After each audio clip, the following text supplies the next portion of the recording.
going to give a talk today about JGEMS, is the acronym we use, the Jane Goodall Environmental Middle School. The research projects that we do, the field-based research that we started in 1996, actually before JGEMS when I was teaching at Waldo. Our Endangered Species project that we have done for 26 years, and the sort of spreading of those projects around the state with the Dissemination Grant.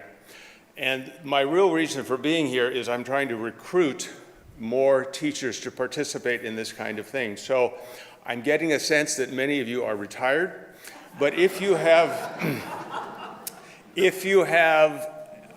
sons or daughters or grandkids who are teachers or who are in school, and this looks like something that they could benefit from or benefit from being involved with, please let me know, and I'll have my information up at the end of the talk so you can get a hold of me and we can get those classes and those students doing field-based research as well. So I'm going to talk about, first of all, field-based research. And this is something that we do, and I encourage for students K through 12, and of course on into university. But my primary work has been with Waldo with middle school students, but in spreading the wealth around, we've been working with high school and elementary schools, and I'll share that with you. These students right here are doing field-based research in Nat Creek near Astoria. I'm also going to talk about the Dayak Ecology Education Program. It's a program that I manage that has a huge endowment, and we give out grants to teachers who want equipment for their students to do field-based research. So I'll talk about that as well and encourage you to encourage teachers that you know to apply for a Dayak grant. I'm going to go through several of the projects. I've got countless projects to talk about, but I'm only going to highlight a few. At JGEMS, we have partnered, by the way, JGEMS is a public charter school in Salem. It's housed at the Oregon School for the Deaf. We opened in 2000. Jane Goodall came and opened the school officially for us. It was a great honor, and she's been back to visit periodically since 2000. One of the things that we have been able to do is establish relationships with government and non-government organizations, particularly the U.S. Fish and Wildlife Service. And this project is something that they asked us to do. In Siletz Bay, I don't know if you are familiar with Siletz Bay, but there is this large bay, and you know, Mose is over here, and et cetera. There is an estuary there that for years the Forest Service removed large woody debris from that estuary, thinking that large woody debris was bad for salmon. They then learned that large woody debris was good for salmon that were coming downstream to get ready to go out to sea, salmon and steelhead. So they helicoptered in these big stumps like this one you see here.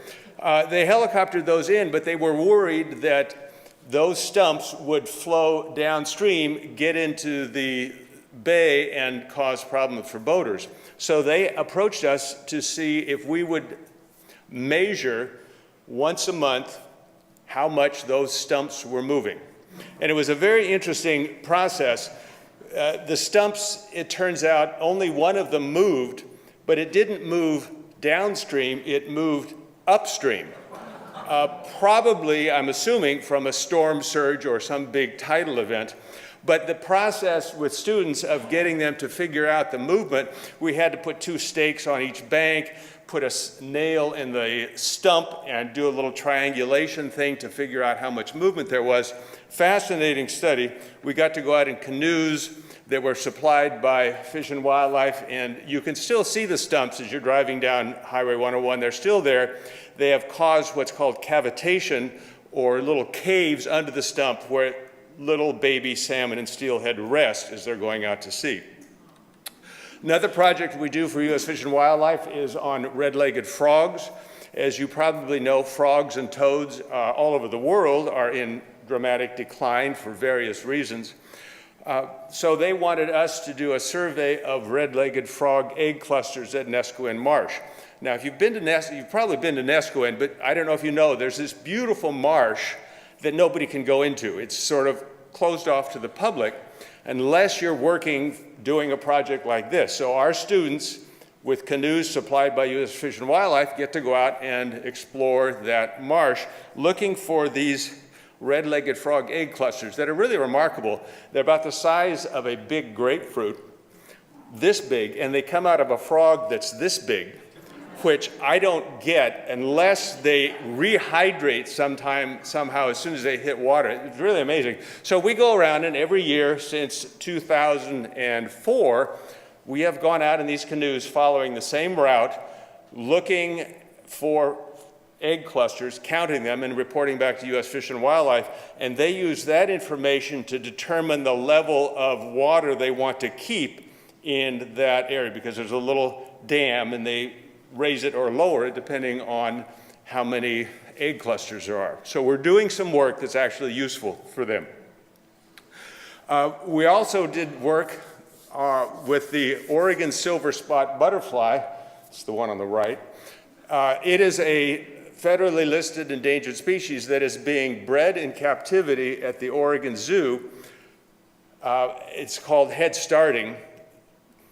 Butterflies, the eggs and the little larvae are susceptible to predation by birds, but the Oregon Zoo gets the eggs, puts them in the zoo, and then when they're ready to turn into butterflies, they take them back out onto some hillsides.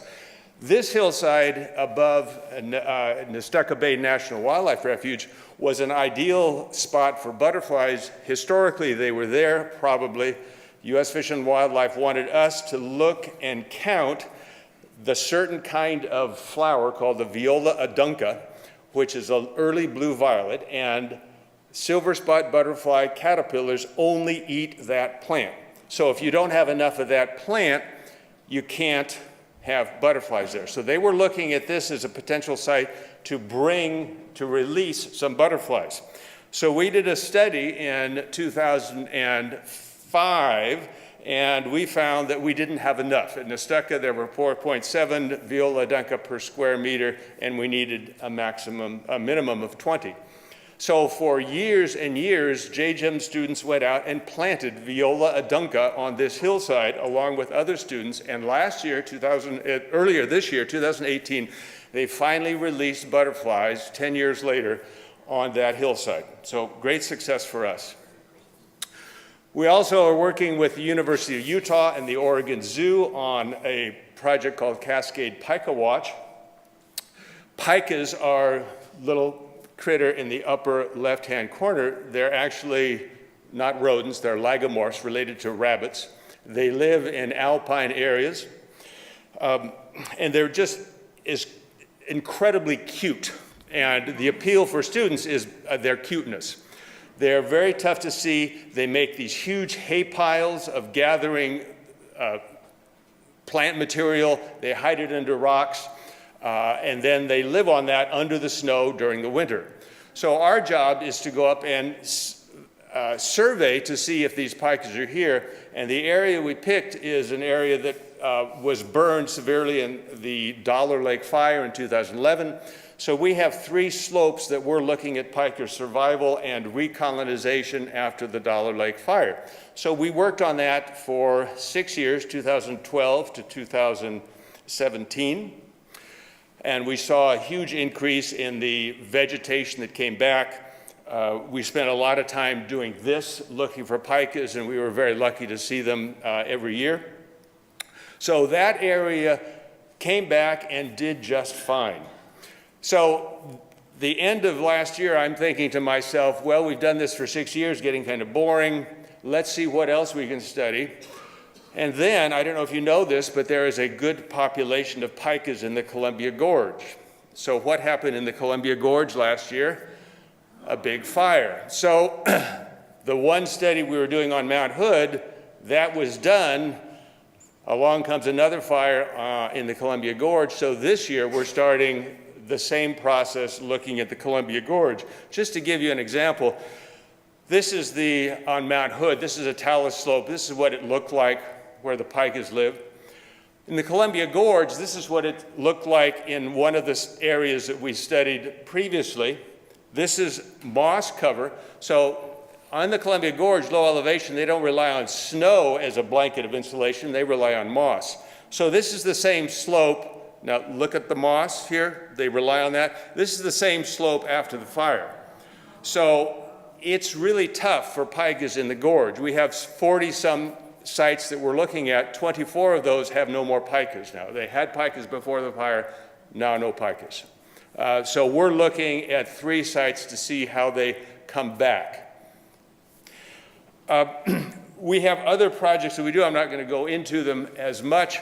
We have Walnut Creek is, you know where Battle Creek Golf Course used to be. There was a stream that used to historically meander through that meadow.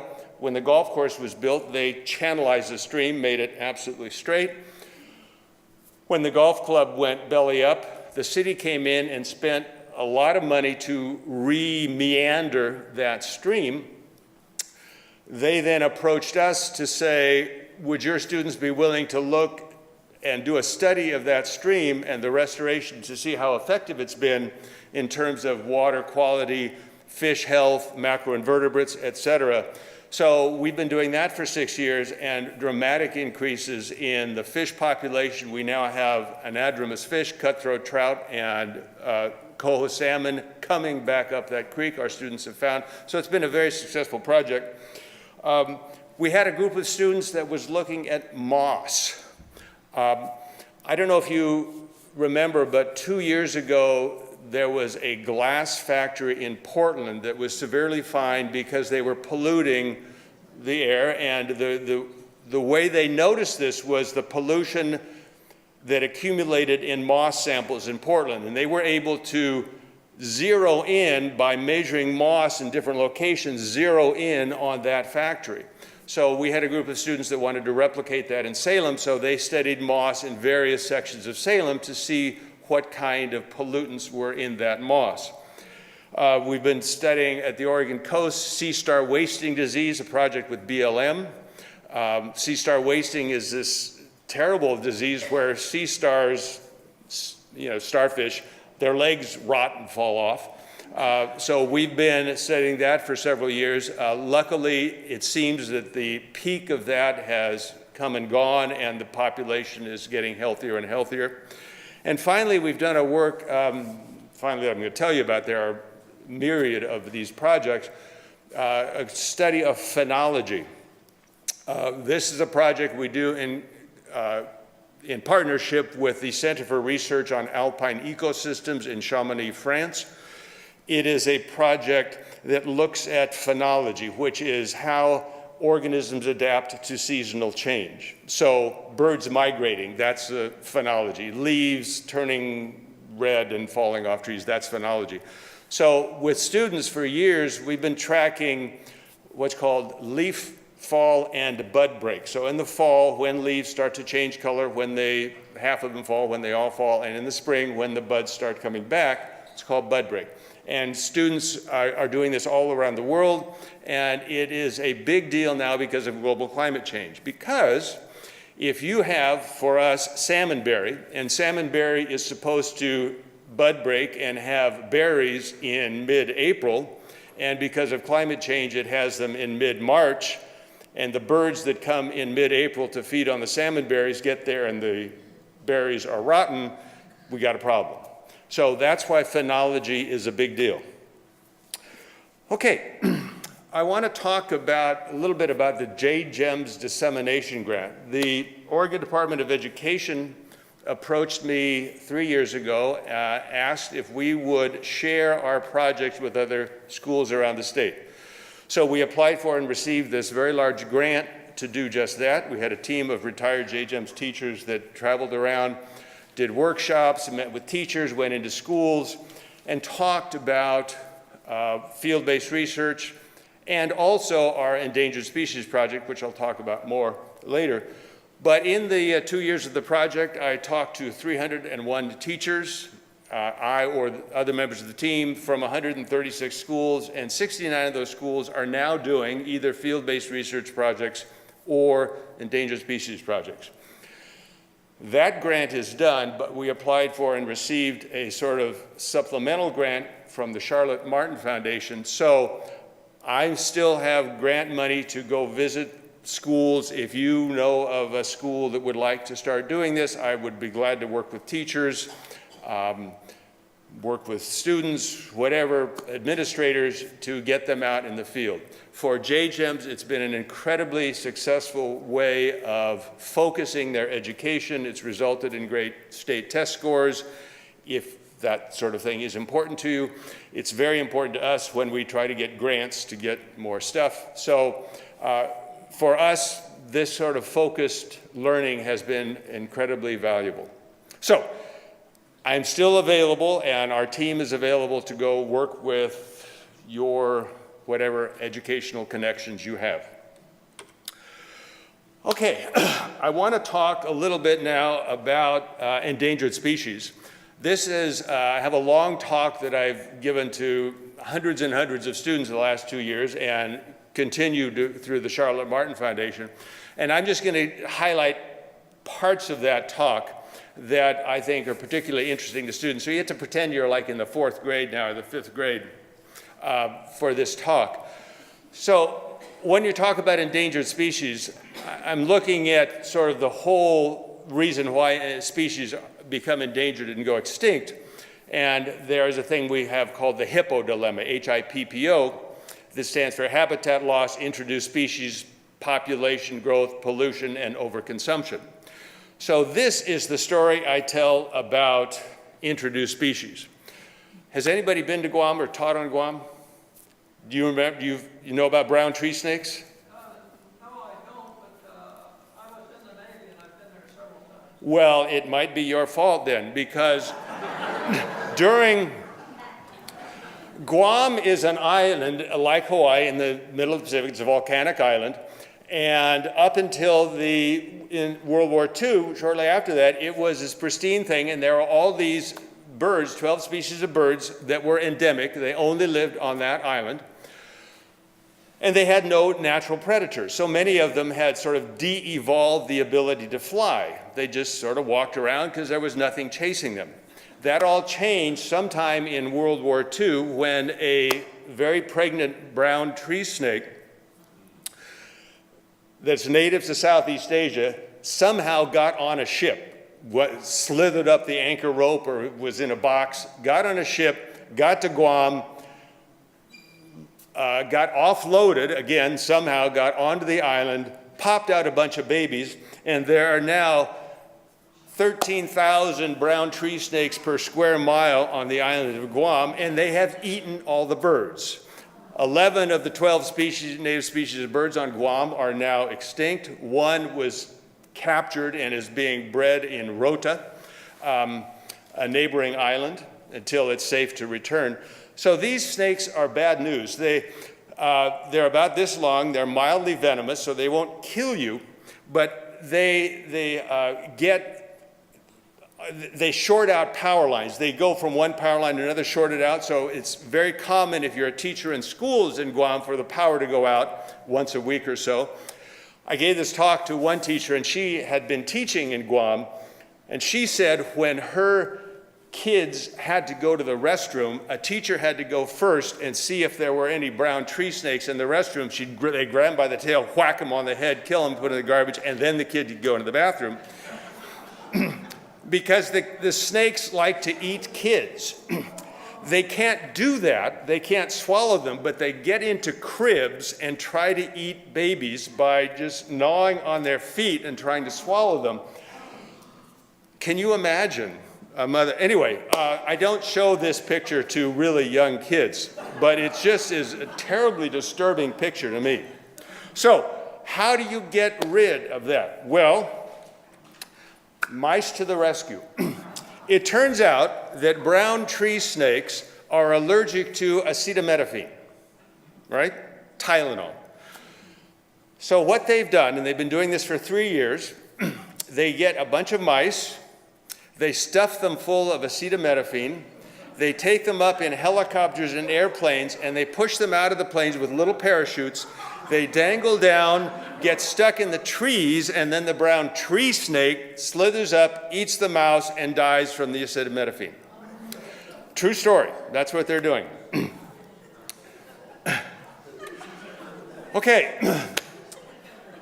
When I give this talk, I inevitably say, okay, does anybody know what this is? And they say, it's a snow leopard. It says so right there, Mr. Webb. Yeah, this is a snow leopard. This picture was taken, you know how this picture was taken? A very brave cameraman. It's taken with a camera trap. One of, the hunters use these to see where the deer are. So there's a camera trap strapped to a rock there that has a motion sensor, takes pictures. One of the things that we use in JGEMS, and we have lots of other schools that are using them as well. So snow leopards live in the Himalayas. They're beautiful animals, and they are in danger for a couple of reasons. One, because of the tiger bone medicine trade. Well, these aren't tigers, but their bones, when there's no meat and no fur on them, look very much like tiger bones. So they are poached, and their bones are sold as tiger bones. The other problem is livestock predation. This is a night corral for this farmer in an area called Dayak in northern India. Forget the roof for a minute. That little fence is just the stone fence is there to keep the livestock in, but it doesn't keep the snow leopards out. So snow leopards get in there, kill a lot of the livestock. These Tibetan Buddhists don't eat the livestock, but they rely on the dung to fertilize their barley fields because that's what they eat. So when snow leopard kills that, it's bad news. So my students and other organizations are raising money to make these simple roofs on the corrals. It's called corral improvement, and that is a way of protecting the snow leopards and the farmers. The other thing they do is they want to know how many snow leopards are in a certain area. And camera traps are okay, but they're not totally reliable. A better system is DNA sampling. So they use DNA sampling of snow leopards, and I need a volunteer here. Jinx, would you come up here a second? Thank you for volunteering. Not the sparkle. Okay, this hair right here. This hair, at the end of this hair, and I do this with all the classes too. It's a great reaction from kids. So this hair right here, at the end of the hair is a thing called the hair follicle. And that hair follicle is filled with easily calculated DNA. So it's easy to test that DNA from that hair follicle. So what this snow leopard is doing is called cheek rubbing. And you have cats, you've probably seen them do cheek rubbing as well. So this guy's cheek rubbing. So what Rodney Jackson, who works for the Snow Leopard Conservancy, does, he takes a piece of carpet, little like rug, and he sticks little nails through it and then glues it to a rock so that when the snow leopards cheek rub on it, the little nails grab the hair, they get the hair follicle, they can measure the DNA. And to attract the snow leopards to that particular piece of carpet, they rub a mixture of Calvin Klein Obsession perfume and snow leopard urine on the carpet to attract. Snow leopards can't resist that. So the obvious question is, why Calvin Klein Obsession perfume? I don't know. That's what he was using at the time. I'm sure other perfumes would work. The other question that students often ask is, where do you get snow leopard urine? From a snow leopard. But how do you do that? So here's the deal. Rodney Jackson, who does this research when he's not in the Himalayas, he lives in Sonoma, which is just north of San Francisco, which has a very big zoo. In that zoo, there's the curator of cats named Barbara Palmer, and she has trained her snow leopards, her captive snow leopards, to pee into a Frisbee. So they pee into a Frisbee, she pours that into a bottle and sends it to Rodney Jackson so he can do this research. It's true. When I do the talk, I also talk about Oregon species that are endangered. There are a whole bunch of them that we study besides the pikas. This is a pygmy rabbit. That's an adult pygmy rabbit. It's very interesting when I show this slide.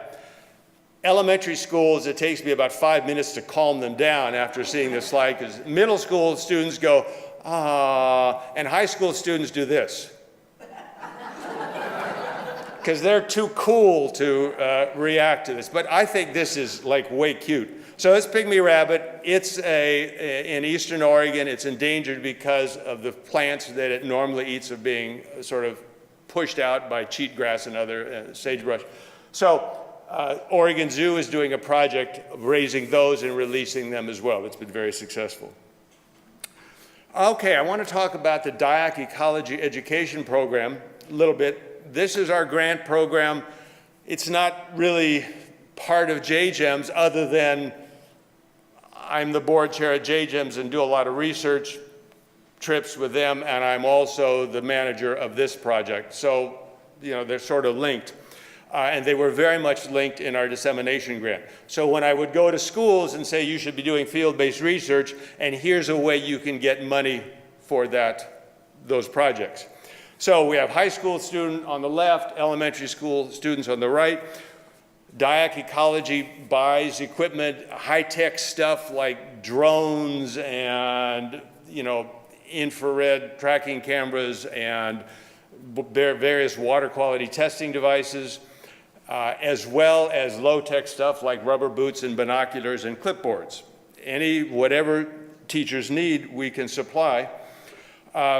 Since I've been working in the program the last 5 years, we've given out 152 grants for $473,000. I'm pretty proud of that. Here's the deal. This is called the Dayak Ecology Education, named after a physician in Portland named Archie Dayak. Archie was a big Mazama climber and knew a lot of science teachers and wanted to support them, so he set aside $500,000 on his death to set up this foundation. We've been giving grants away for 25 years. That $500,000 now has shrunk to $700,000. So it's going in the wrong direction. It just seems criminal to me that all that money is in the bank, actually OC, Oregon Community Fund, and they're managing it very well and it keeps growing, and that's the problem. I want to get it out of that fund and into the hand of teachers. So anything that you can do to help spread the word and get teachers interested in this, it's a very easy grant to write. I don't know if any of you have written grants, but I suspect we must hold some kind of a record. The time from the way the project process works, you describe your project, how you're going to spend the money, what kids are going to do, what research they're going to do. You email it to me. I have a committee, a selection committee. I email the project proposal to them. They send it back to me, and we approve the grant. Our record from submission to approval is 4 hours and 13 minutes. So beat that, NSF. That is pretty remarkable. So I have, in fact, had teachers in a presentation like this with their laptops out, and they're sitting there, I'm talking, and they're writing their grant as I'm talking. They'll raise their hand and say, what about? And I say, okay, they'll write that in. And that grant will be waiting for me when I get home. So it's an easy grant to write, $2,000 maximum for one teacher, $4,000 for two teachers, and $6,000 for 3 or more teachers. One of the things that we're working on now, trying to encourage schools to do, is what I call scaffolding.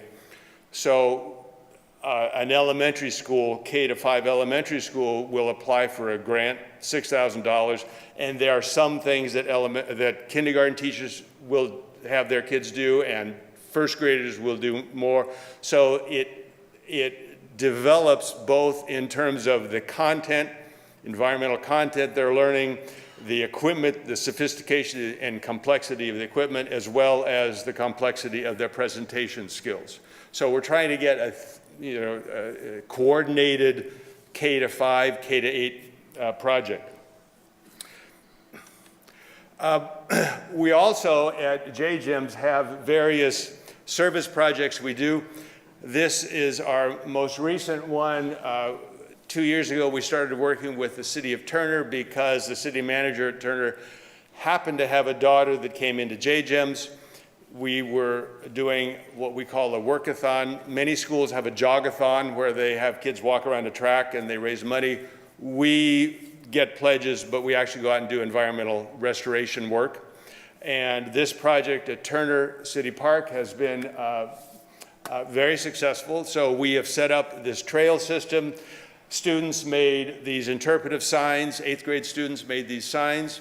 And it's been a great project. That was phase 1, the Chickadee Trail. If you are in or near Turner or get out there, it's in the 5th Street Park. It's an area of 15 acres that the city was given to maintain as a wild area. So we went in, removed invasive species, set up the trail system, got volunteers to pull out the blackberries, set up the trail, move the bark dust, bark chips, and create the trail. We're now working on phase 2, which is this huge lake. If you're familiar with Turner, there's a series of lakes. One whole end of that lake is now going to be a wild area with a wetland, restored wetland, and that hillside, in the picture on the right, we're going to set up a series of trails. I was out there yesterday working on that. So that's the kind of thing our students do, not just research, but actually restoration projects as well. Okay? I want to leave you with, there you go. Your middle school students, my wife says that, I taught at middle school for 30-some years. My wife says that teachers teach at the level they stopped maturing. And that's certainly true, apparently true for you, because you gave the middle school reaction to this picture. I love this picture, and I end all my presentations with it just because it's so darn cute. But this is a pygmy three-toed sloth lives in a little island off the coast of Panama. If you saw Planet Earth 2 with David Attenborough, this is the story of this animal is the first story in the first episode of that season. And it's a great thing because it lives on an island. Any animal, any species that lives on an island is in real trouble, like the birds on Guam, because there's nowhere to go. So this guy is in grave danger now. One of the things about the projects that we do, especially with kids, both the field-based research, the Endangered Species Project, at whatever level, is the involvement they have with their species or their research. So our kids at JGEMS, at the end, the culminating activity is a presentation they give to a panel of experts from U.S. Fish and Wildlife and the Oregon Zoo and state representatives and school board superintendents, et cetera, et cetera, et cetera. And they give a presentation kind of like defending their doctoral thesis. And it's very, very intense. But my greatest moment a couple years ago, students were doing the pygmy three-toed sloth, and one of the panelists asked if there had been any captive breeding success, in other words, breeding them in captivity to reintroduce them into the wild, if there had been any captive breeding success with the pygmy three-toed sloth. This little girl, 13-year-old girl, said, well, we just haven't learned enough yet about the three-toed sloth in captivity to set up a successful captive breeding program. She was considering herself one of the scientists involved with restoring this animal. Very powerful moment for me. So, I'm going to leave you with this. This is my contact information, and I hope you will, if you know of a teacher or a school or whatever connections you have with somebody who would like to be involved either with field-based research, getting a Dayak grant, or hearing about endangered species, I would love to talk to all of them. So, I'm now going to open it up for questions. I'm 2.5 minutes early, which is phenomenal for me. I'll take any questions you have. Joel. Yes, Mike. One of the things that you come across as multifaceted, great personality. Could you share a little bit about your life, your other life as a dancer and choreographer? I think the audience might be interested in that. Okay. Joel knows me from way back when I taught at Sprague about 80 years ago, I believe. No, in the early 70s. Before that, I was a ballet dancer. I danced in New York and London and so on, and I'm still very much involved on the board and at Oregon Ballet Theater, which has a ballet Napoli that's opening this Saturday night. It's a wonderful ballet, so I encourage you all to see it. But yes, I danced there. I had some injuries, had to stop dancing. So I'm the classic, those that can't do, teach. So I couldn't dance anymore, so I started teaching dance, and then that led to special education, which led to computers, which led to environmental science and conservation biology. So, yeah. Go see Napoli. Oh. Yeah, I can't get the image of those Guam snakes out of my head. How did they find out that the snakes would be allergic to the mice? To Tylenol? I don't know, but you can Google it. You can Google it, and there's even one picture of the airplane with these little mice parachutes coming. It looks like something from D-Day. These little mice coming out of the back of the airplane. I don't know how, but they have tried all sorts of things to get rid of the mice. By the way, that has not solved the problem. The snakes are still there. They did that program for 3 years. I don't know if they're doing it this year or not. I can't imagine that it's going to totally eradicate those snakes. Yeah, I was going to say, and the second question I had, if it's 13,000 snakes per square mile, is that Yes. what you said? How many mice would you need to control the population?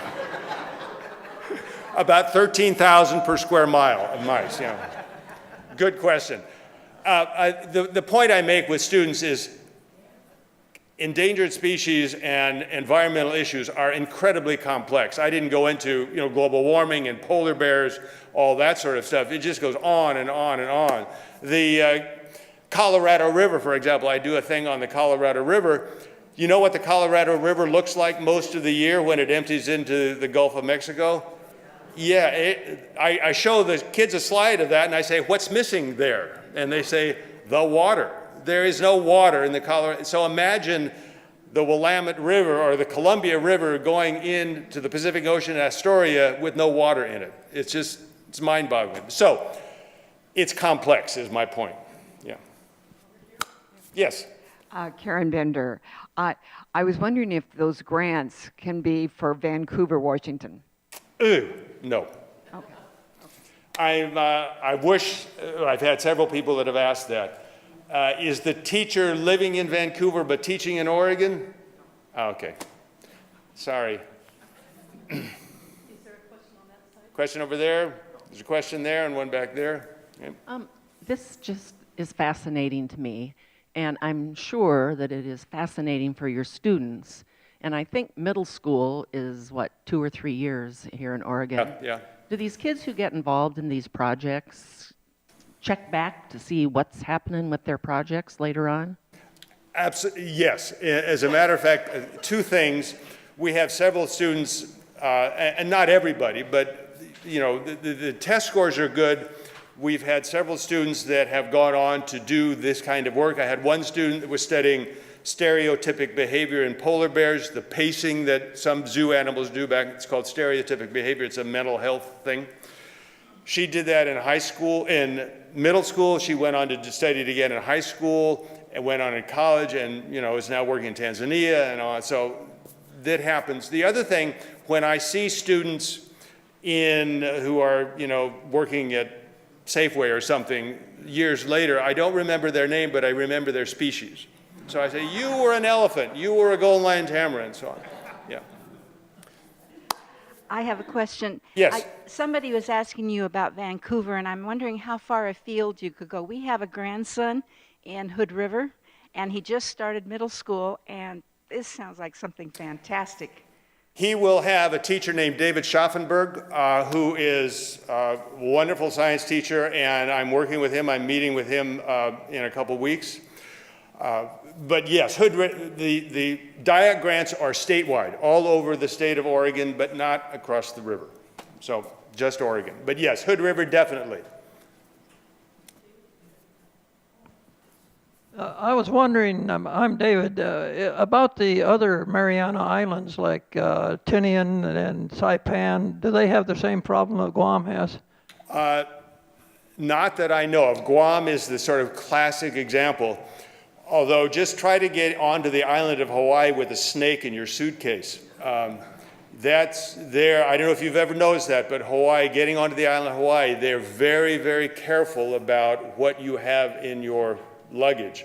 I haven't heard of other islands. There are all sorts of stories of islands that have been in trouble. For example, the island of Rodriguez, where this big turkey-like bird called the dodo bird used to live. It de-evolved the ability to fly as well. Portuguese sailors came in. The birds weren't afraid of them, so they just bonked them on the head and pretty quickly wiped out the population, which interestingly has caused another problem. This thing called a tropic cascade in conservation biology, where the extinction of one species causes this. On the island of Rodriguez now, they're having a terrible time with this particular tree. And this tree relied on the dodo birds to crack the nut, eat the nut, poop it out. The nut would then germinate in the pile of dodo bird poop. Without the dodo birds, there are old trees, but they're dying out, but there are no young trees of that species. And for those of you that are checking my facts, it might be Réunion. It's either Rodriguez or Réunion that is the dodo bird story. It's tricky when you're giving a talk with people now because they have their smartphones out and they're doing fact checking here, so I just want to do a little disclaimer here. I'm 95% right 5% of the time. Yeah. I've got a fourth grader in the Salem Kaiser School, and how do I get him pointed towards Jane Goodall? Good question. We have as all charter schools in the state of Oregon, we have a lottery. So you can go to the website jgems.net, and it will tell you about the lottery process. The lottery will happen in March, second week of March.